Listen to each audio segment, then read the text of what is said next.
नमस्कार दोस्तों, आइए सुनते हैं लता अग्रवाल जी की लिखी कहानी अम्मा होते बाबूजी। छोटा सा ही सही साम्राज्य है यह घर अम्मा का। हुकूमत चलती यहाँ अम्मा की। मजाल है उनकी इच्छा के बगैर कोई उनके क्षेत्र में प्रवेश कर जाता। हमें भी सख्त हिदायत रहती, जो चीज जहाँ से लो वहीं रखना है, ताकि अंधेरे में भी खोजो तो पल में मिल जाए। बाबूजी वो तो अगर कभी रसोई में घुसने का प्रयास भी करते तो झट अम्मा कह देती, आप तो बस रहने ही दीजिए, मेरी रसोई है, मुझे ही संभालने दीजिए, आप तो बस अपना दफ्तर संभालिए। फिर जब कभी अम्मा किसी काम में व्यस्त होती और बाबूजी से कहती, सुनिए जी, जरा गैस बंद कर देंगे। बाबूजी झट हंसते हुए कहते, ना भाई, तुम्हारे राज्य सीमा में भला मैं कैसे प्रवेश कर सकता हूँ। यह बात नहीं कि अम्मा को बाबूजी के रसोई में जाने से कोई परहेज हो। यह तो बहाना था बाबूजी को घर की झंझटों से दूर रखने का। चाहे बाजार से किराना लाना हो, दूध वाले या प्रेस वाले का हिसाब ही क्यों न हो। समझदार है अम्मा, जानती हैं दफ्तर में 100 झंझट होती है, कम से कम घर में तो इंसान सुख से रहे। बाबूजी के नहाने का पानी से लेकर बाथरूम में उनके कपड़े रखने तक की जिम्मेदारी बड़े कौशल से निभाती अम्मा। दफ्तर से आकर बाबूजी का काम होता अखबार पढ़ना और टीवी देखना। बाबूजी के सदा बेफिक्र चेहरे के पीछे अम्मा ही नजर आती। अम्मा का प्रबंध कौशल भी अनोखा था, सबकी जरूरतों का ध्यान रखना। सुबह से लेकर शाम तक किसी नटनी की भांति एक लय से नाचती। कभी थकती नहीं अम्मा, न ही उनके चेहरे पर कभी कोई झुंझलाहट ही होती। सदा होठों पर मुस्कान लिए हमारा उत्साह बढ़ाती। मेरे और चिंटू के स्कूल से आने से पहले घर के सारे काम निपटा लेती, फिर हमारी तीमारदारी में लग जाती। उसी तरह शाम को बाबूजी के दफ्तर से लौटने से पहले रसोई में सब्जी काटकर आटा लगाकर गैस पर कुकर तैयार रखती, ताकि बाबूजी के आने के बाद उनके स्वागत के लिए तनाव मुक्त रहें। रात के खाने का हम सब मिलकर आनंद लेते। पूरे घर को अपनी ममता और प्यार की नाजुक डोर से बांध रखा था अम्मा ने। उनके बगैर किसी का कोई अस्तित्व नहीं। हालांकि ज्यादा पढ़ी लिखी नहीं थी वह, फिर भी रात को जब हम पढ़ने बैठते तो वह हमारे पास बैठती। उनकी उपस्थिति ही हमारे लिए काफी होती।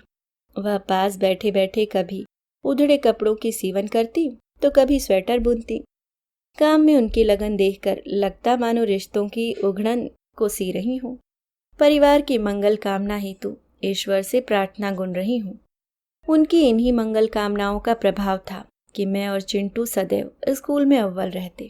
हमारे स्कूल यूनिफॉर्म से लेकर स्कूल बैग और टिफिन में अम्मा का मातृत्व झलकता था। मेरे लंबे बालों को अम्मा बड़े जतन से तेल लगाकर 2 चोटी बना ऊपर बांध देती, ताकि किसी की नजर न लगे बालों को। बहुत पसंद है बाबूजी को लंबे बाल। उनकी छोटी छोटी पसंद का ख्याल रखती अम्मा। प्रिंसिपल मैडम ने एक बार अम्मा को बुलाकर कहा भी, really I appreciate you Mrs Mahant. आपने बच्चों को बहुत अच्छे संस्कार दिए हैं। आप गृहिणी हैं, आपकी शिक्षा काम आई। इसलिए तो कहते हैं कि परिवार में माँ का पढ़ा लिखा होना बहुत ज़रूरी है। अम्मा ने बड़ी मासूमियत से जवाब दिया, मैडम मैं ज़्यादा पढ़ी लिखी नहीं हूँ, ना ही मैं पढ़ा पाती हूँ।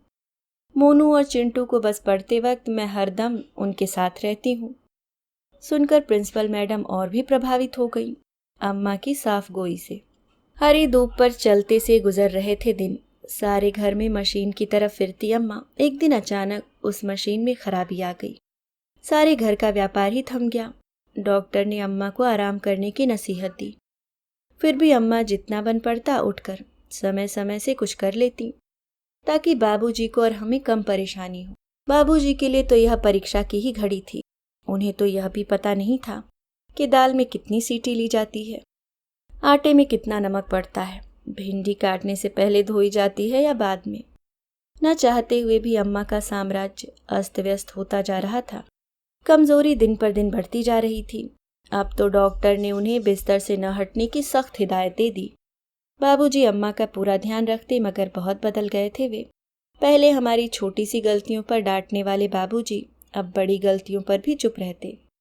जान गए थे कि अब उनकी डांट से बचाने वाला आंचल अब तार तार हो रहा है।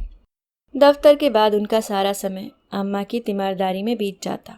अम्मा को यह देख अपनी किस्मत पर रश्क भी होता, किंतु बाबूजी से अपनी तीमारदारी कराते उन्हें खुशी नहीं होती। वह किसी मासूम बच्चे की तरह उदास हो कहती, सुनिए जी, मैं ठीक तो हो जाऊंगी ना। कितना परेशान कर दिया है मेरी बीमारी ने तुम्हें। हम दोनों पर हाथ फेरते हुए, और मेरे मासूम बच्चे देखो कितना उदास रहने लगे हैं। बाबूजी अम्मा का हाथ अपने हाथ में लेकर उन्हें हिम्मत बंधाते, मगर खुद भीतर ही भीतर कितना टूट रहे थे वे ही जानते थे, क्योंकि उन्हें पता था कि अब अम्मा कभी अच्छी नहीं होने वाली। उन्हें ब्लड कैंसर हो गया था। न अम्मा इस बात को जानती थी, न मैं ही, न चिंटू। इतना बड़ा पहाड़ बाबूजी अपने सीने पर अकेले ही झेलते रहे। अम्मा के सामने खुद को मजबूत करते, मगर अकेले में कई बार आंसू बहाते देखा था मैंने उन्हें। अब रसोई बाबूजी के हाथों में आ गई थी। जैसे भी बनता कच्चा पक्का पकाते, कभी दाल चावल तो कभी खाली खिचड़ी से हम पेट भर लेते। सब्जी रोटी कम ही बनती। अब चिंटू भी खाने को लेकर कुरकुरी भिंडी की मांग नहीं करता, न ही दूध के लिए अम्मा को सारे घर में दौड़ाता। अम्मा के हाथ से खाने की जिद भी नहीं करता। जानता था अम्मा बहुत कमजोर हो गई हैं। जो बनता हम सब चुपचाप खा लेते। घर में हमेशा गहरी उदासी छाई रहती। यह सब देख अम्मा कहती कुछ नहीं, बस उनकी आंखों की कोर से आंसू ढुलक जाते। शायद वह समझ गई थी कि वह कभी ठीक नहीं हो पाएंगी। बाबूजी अम्मा का पूरा ख्याल रखते, उनके नहाने से लेकर खाने तक। समय समय पर जूस लाकर हाथ में देते। अपने और हमारे नहाने की बाल्टी से लेकर तौलिया कपड़े तक बाबूजी ही रखते बाथरूम में। सुबह से दूध टिफिन देकर हमें स्कूल की बस तक पहुंचाना। हाँ, अब मेरे लंबे बाल कटवा दिए गए, क्योंकि बाबूजी को चोटी डालना जो नहीं आता था। बहुत रोई थी अम्मा उस रोज। उनकी हालत दिन ब दिन खराब होती जा रही थी। अब तो उन्हें आंखों से भी कम दिखाई देने लगा था।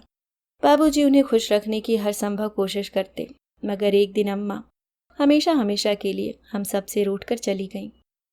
आधे रह गए थे बाबूजी अपने अर्धांगिनी के चले जाने पर।